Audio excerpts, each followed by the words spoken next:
Philip May with Prime Minister Theresa May. NobleReuters. Labour has called on Philip May to explain his role at a company named in the Paradise Papers. A Downing Street spokesperson told Business Insider that the Mays have assets in a blind trust.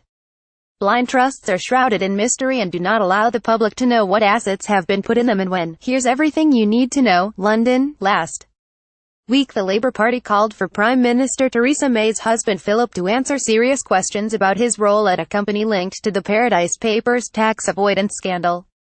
Leaked emails seen by private eye suggest that investment advisors Capital Group, where Mr. May is a relationship manager, used offshore law firm Appleby to arrange investments in tax havens. There are some serious questions for Philip May to answer about his firm's use of tax havens, whether he had any knowledge of it and if he thinks this is an acceptable way to do business. Labour's Shadow Minister for the Cabinet Office, John Trickett, told Business Insider. Spokesperson for Downing Street denied that either the Prime Minister or her husband have any direct investments offshore. However, they confirmed that the couple has investments held in what is known as a blind trust. So what is a blind trust? Blind trusts are designed to inspire confidence in the general public that leading politicians are not making decisions that will benefit them financially. In practice, they are devices which allow politicians to put the management of their assets in a trust run by independent experts who'll decide how the funds ought to be invested. The trusts are described as blind because the owners of the assets, in this case, Theresa and Philip May, are, in theory, not aware of how their funds are managed and have no influence over what assets are bought and sold. In some cases, politicians will sell their assets before taking up a high office, in order to avoid any conflicts of interest. For example, former U.S. President Barack Obama sold his stocks before becoming a senator for Illinois.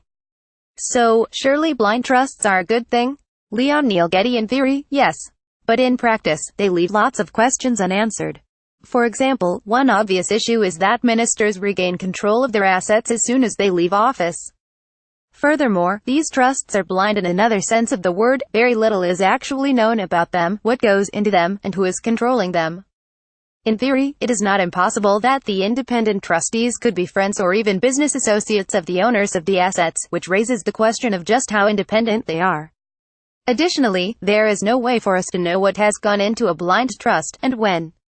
This raises the possibility that the Mays could have invested offshore without their knowledge. What questions do the Mays have to answer? A Downing Street spokesperson disclosed very few details about the blind trust owned by the Mays when quizzed by Business Insider last week. Asked to comment on the possibility that the Mays could have money invested offshore, they said the nature of a blind trust is just that. It is a well-established mechanism for protecting ministers in their handling of interests, and it means they are not involved in any decisions on the management, acquisitions or disposal of items in the trust. By definition, a blind trust is blind. Asked whether the Prime Minister had requested that the blind trust was ethical in terms of tax, they replied that they have nothing more to add on the matter. There is no evidence to say either the Prime Minister or her husband have knowingly invested money offshore, or have any investments offshore at all.